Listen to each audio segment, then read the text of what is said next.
बहुत बहुत बधाई आपको। मैं बाबा का क्या वर्णन करूं गुरुदेव।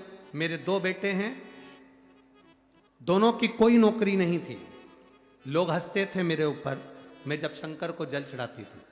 मेरे बेटे 2012 से सरकारी नौकरी के लिए तलाश रहे थे, पर कोई नौकरी नहीं मिली उनको। 2012 से तलाशी करते करते नौकरी नहीं लगी, बहुत परेशान हो गए। बेटे मार्ग से भटकने लगे। मैंने मेरे दोनों बेटों के हाथ में एक लोटा जल पकड़ाया, कहती अशोक सुंदरी पर जल चढ़ा, शिवजी पे जल चढ़ा, बाबा सुनेगा जरूर।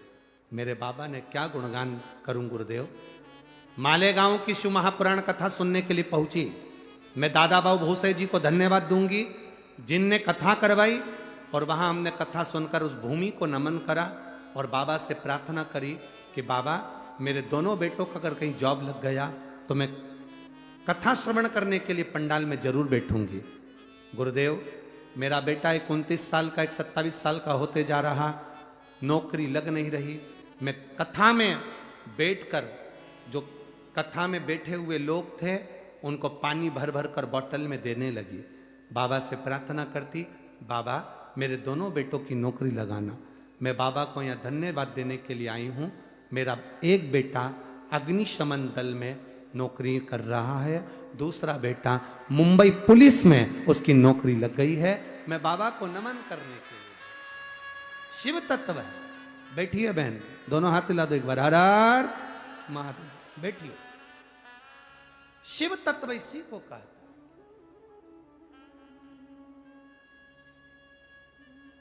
दिल लगाओ बाबा से। मंदिर जा रहे हो, लोटा भर जल चढ़ा रहे हो, लोग कहते हैं गुरुजी आप कहते हो कि अशोक सुंदरी वाली जगह पर जल चढ़ाओ, जलाधारी पर जल चढ़ाओ, शिवलिंग पर जल चढ़ाओ, ये चढ़ाने से इसका फल मिलता है।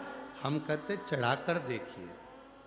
भोजन मुख से किया जाता है, पर कभी कभी शरीर में कष्ट हो जाता है तो डायरेक्ट नली डाली जाती है, उससे लिक्विड दिया जाता है। बोलो बोलो सही है कि गलत है। कभी कभी वो नली मुख की जगह कहां से देते हैं, नाक से भी देते हैं। कभी कभी वो नली नाक में भी डाली जाती है, शरीर में भोजन पहुंचाने के लिए। जब बहुत जरूरी होता है तब नली नाक से लगाकर लिक्विड दिया जाता है, जिससे इसका शरीर वापिस काम करने लगे। उसी तरह कभी कभी महादेव को जल चढ़ाते चढ़ाते अशोक सुंदरी पर जब जल चढ़ाते हैं तो समझ लेना कि कुछ ना कुछ तुम्हारे लिए जरूर अच्छा होने वाला होता है। तब अशोक सुंदरी का जल कारगर हो जाता है। अशोक सुंदरी का मन लगाकर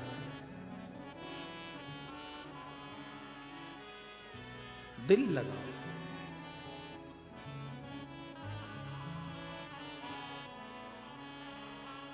धुलिया के आसपास का जितना क्षेत्र है, शिरपुर हो, आसपास के जितना क्षेत्र है, कहीं गंगाधर भगवान शंकर गंगेश्वर बनकर बैठे हैं, कहीं रुद्रेश्वर बनकर बैठे हैं।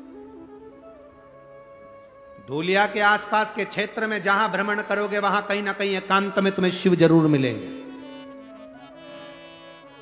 कहीं पिपलेश्वर, कहीं गंगेश्वर,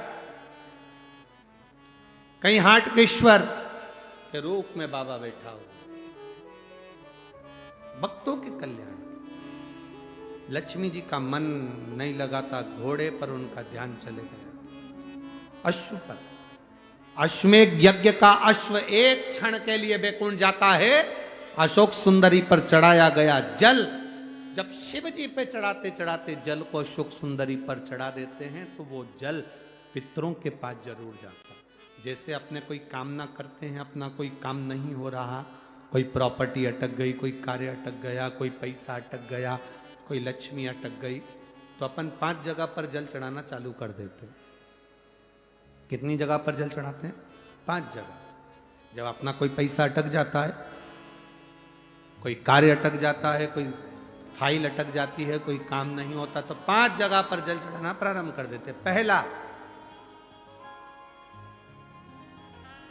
ये शिवलिंग जलाधारी, बीच में अशोक सुंदरी का स्थान, 5 जगह पर हम जल चढ़ाना प्रारंभ कर देते जब कोई काम अटकता। पहला गणेश जी के स्थान, दूसरा षडानंद कार्तिकेय का स्थान, तीसरे नंबर पर अशोक सुंदरी का स्थान, चौथे नंबर पर जलाधारी के चारों तरफ, और 5वां शिवलिंग का स्थान।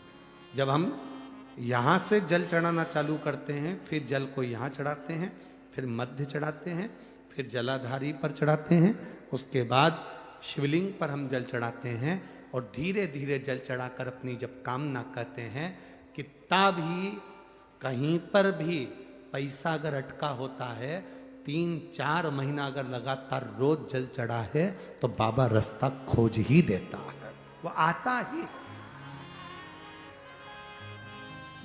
चाहे कोई कंपनी में अटक गया, कोई कहीं अटक गया, या कोई फाइल अटक गई, या कोई कार्य अटक गया, तो बाबा सुनता, निकालता जो।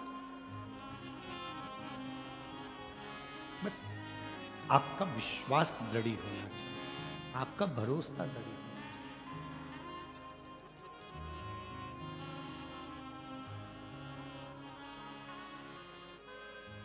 शास्त्र कह रहा, शिव कथा कर,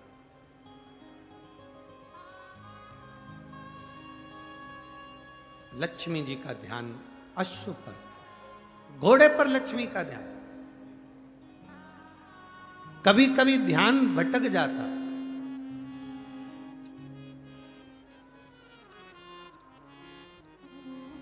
कभी कभी ध्यान भटक जाता। देवराज नाम का ब्राह्मण चोरी का धन लेकर गया था, शंकर जी के मंदिर में पहुंच गया था। शंकर जी के मंदिर में कथा चल रही थी, हर हर महादेव लोग कह रहे थे।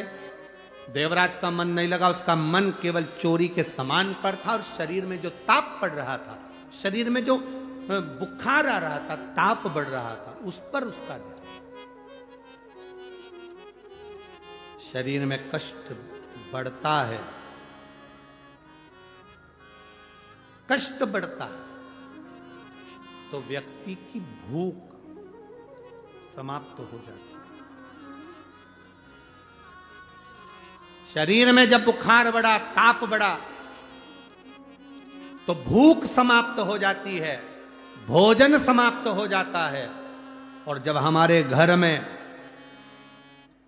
पाप बढ़ता है, तो भजन समाप्त हो जाता है, भगवान का नाम निकलना समाप्त हो जाता है।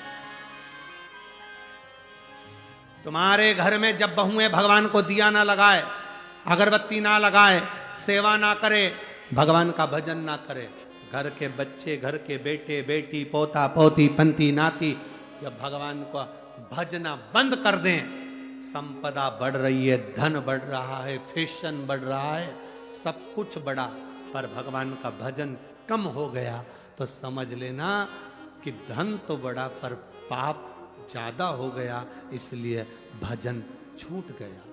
जिसके घर में भजन होता रहे, तो समझ लेना तुम्हारे घर में पाप नहीं आ सकता, भजन का बल बढ़ा है। पाप नहीं आ सकता, भजन का बल बढ़ा है तुम्हारे यहां, तुम्हारी भक्ति बढ़ी है।